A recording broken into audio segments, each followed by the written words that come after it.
Hello everyone, I'm Akriti and today I'm going to discuss about mutation. Mutation is the process that leads to the production of a gene or the chromosomes which slightly differs or which differs from the normal chromosome or the gene. So it may be due to either change in the chromosome or the change in the gene itself.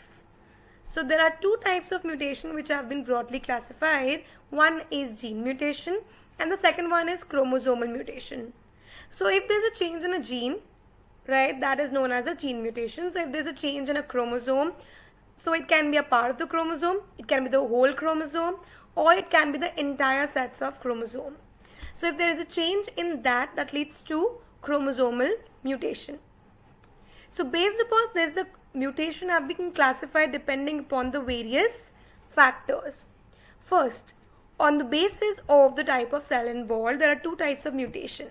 One is somatic mutation and the other is germinal mutation. If the mutation is happening in the somatic cell of the tissue, that is known as somatic mutation. If the change is happening in the germinal layer of the tissue, right, that is known as germinal mutation. In case of somatic mutation, these mutations cannot be transmitted to the progeny. That means the phenotypic effect of the mutation, you have to check whether the mutation is dominant or recessive. So dominant one will have the more effect as compared to the recessive one. In case of germinal mutations, the mutations can be transmitted to the progeny. So in that, dominant mutations are seen in the first generation, whereas the recessive ones will be seen in the further generations.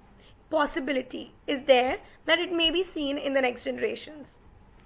So for example, there are recessive mutations.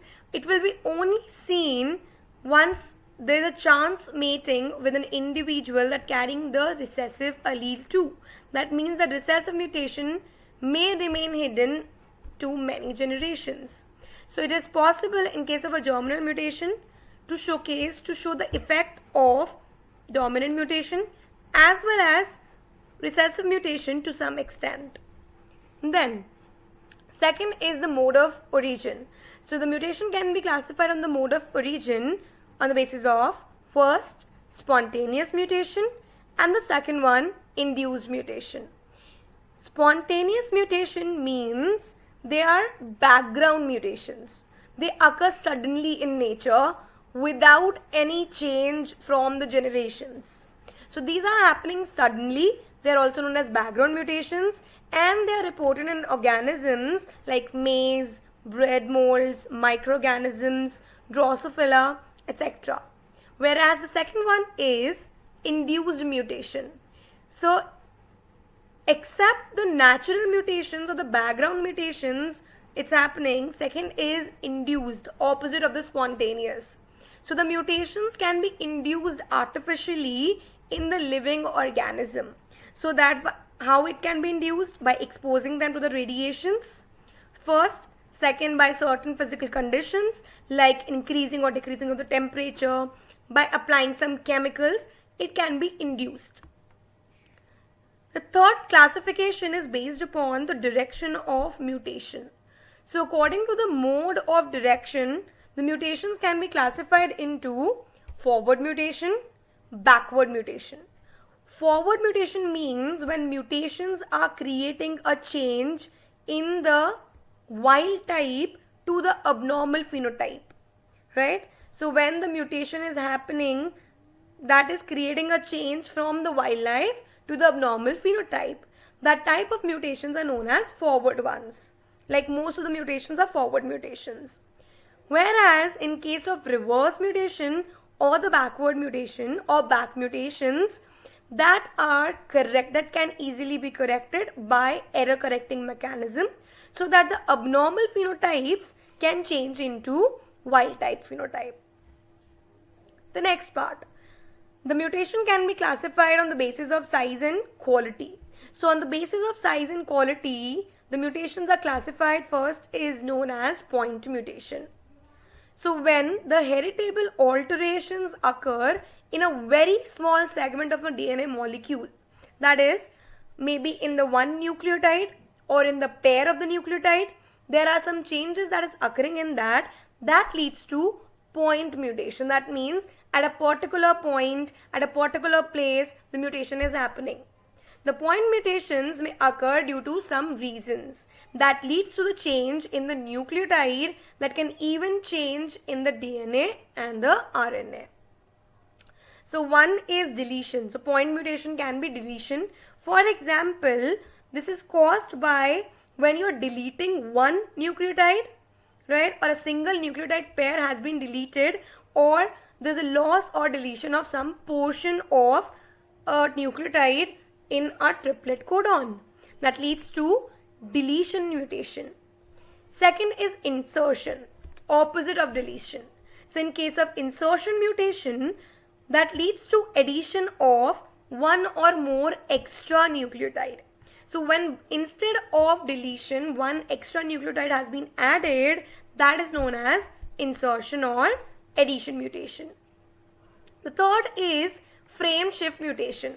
As we know that we read the codons in a triplet, right? So the mutation that leads to insertion or deletion of the individual nucleotide, that leads to the shifting of the chromosomes, shifting of the nucleotides to the second part, that leads to the frame shift mutation.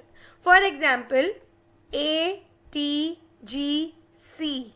For example, you are adding between A and T, U or C. So it will become ACT. So the one which was counted in the first triplet will be shifted to the next triplet. Next is substitution mutation.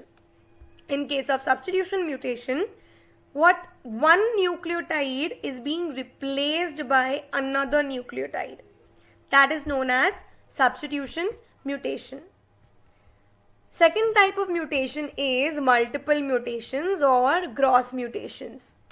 When there is a change involving more than one nucleotide pair or entire gene, then such mutations are known as multiple mutation.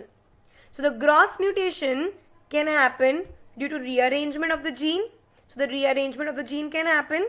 The rearrangement of the gene may occur in number of genes per chromosome. Due to the movement of the gene locus, new phenotype may be created. Because of this, the mutation can be done. So the movement of the gene loci may takes place by the following methods. First is translocation. So movement of a gene takes place to a non-homologous chromosome. So when it is taking place, the movement is taking place to non-homologous chromosome, that is known as translocation. Inversion, when the movement of a gene within the same chromosome, that is known as inversion. Next, the different phenotypic effects which are observed due to the presence of mutations, because it can be due to multiple mutations, it can be due to point mutations. So first is morphological mutations that may be seen, or morphological changes that are visible properties of an organism. For example, the curly ears in case of a cat, right? Next is lethal mutations. In lethal mutations, they are very harmful, that affect the viability of the organism. Third, conditional mutations. The mutation in which the mutant gene, mutant allele causes the mutant phenotype only in certain environment. That is known as restrictive condition. So only in the certain condition or in the certain environment that mutation is happening, that is known as a conditional mutation. The next is biochemical mutation. In case of biochemical mutation, that may not be visible or affect a specific morphological characteristic. So if it is not affecting the morphological characteristic, but it has a general effect on the ability to grow or to divide or to proliferate. So if it is affecting its growth and not affecting its physical or morphological behavior or the morphological properties, then it is known as biochemical mutations. But how these type of mutations, what are the magnitude of the phenotypic effect? First, as we have discussed earlier, the dominant mutations, they can be observed easily, whereas the recessive ones are not able to observe, right? So first is dominant mutation. So mutations which have the dominant phenotypic expressions, which are able to express themselves, is known as dominant mutation. For example, in man, the mutation disease aniridia, that leads to absence of iris of eyes, occurs because of the dominant mutant gene. Second is recessive mutation. So most type of mutations are recessive in nature. That means they are not expressed phenotypically immediately. They may be seen in further generations. So the phenotypic effect of those mutations are seen only after one or more generations. Next is isoalleles. So some mutations affect the phenotype of an organism so slightly that we are not able to detect by looking at it. That means there are no morphological effects. So by looking at it, you are not able to detect that the mutation has happened or not. So these mutations can only be detected by the special techniques. So mutant gene that give slightly modified phenotypes are called isoalleles. So those genes are known as isoalleles. Next is loss of function or gain of function. Loss of function means, so in that mutation, that is also known as inactivating mutation, that leads to the production of gene having less effect or no function. Second is gain of function mutation.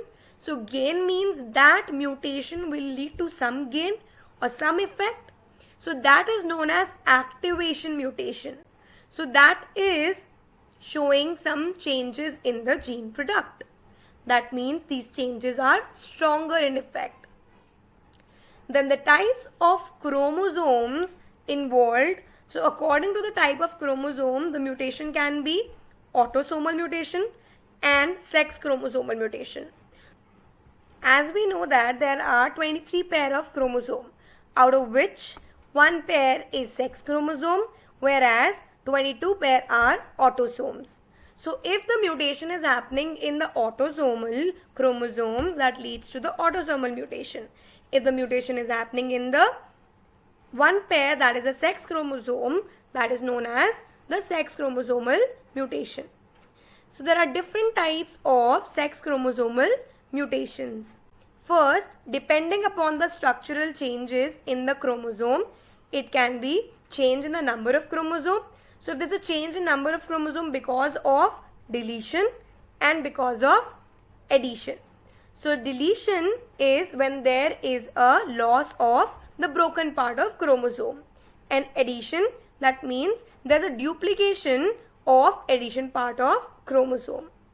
If there is a change in the gene arrangement, that is inversion, in which the broken segment reattaches to the original chromosome in the reverse order. So if it is attaching in the reverse order, that is known as inversion. And the second is translocation, in which the broken segment becomes attached to non-homologous chromosome. So when it is attaching to the non-homologous chromosome, that is known as translocation. If there is a change in the number of chromosome, it can be euploidy. For example, it is involving the loss or gain of whole chromosome set. So if it is loss or gain of whole chromosome set, that is known as euploidy.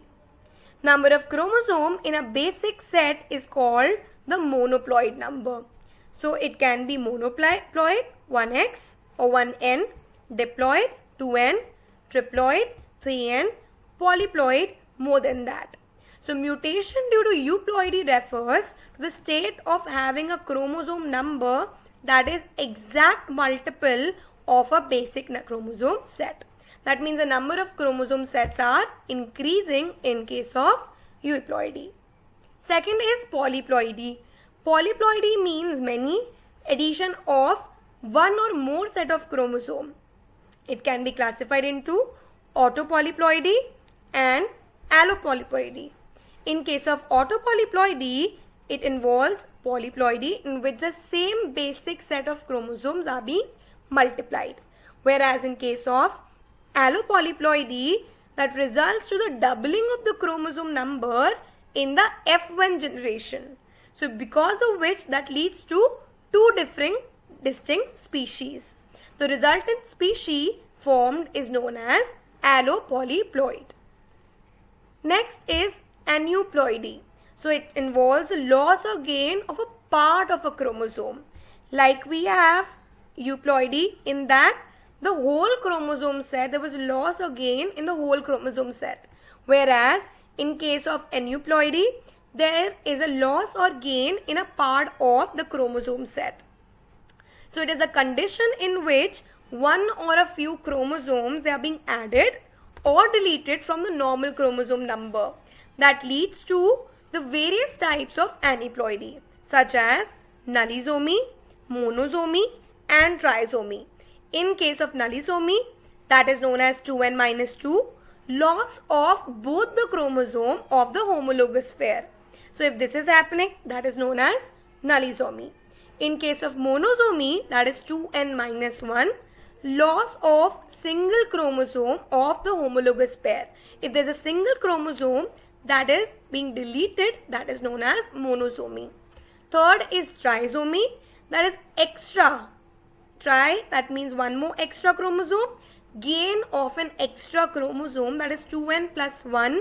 For example, in case of Klinefelter syndrome, which has 44 plus XXY or XYY. There is an extra X or extra Y chromosome. And Down syndrome, that is trisomy 21, there is extra 21 chromosome. So this is about the mutation. Thank you.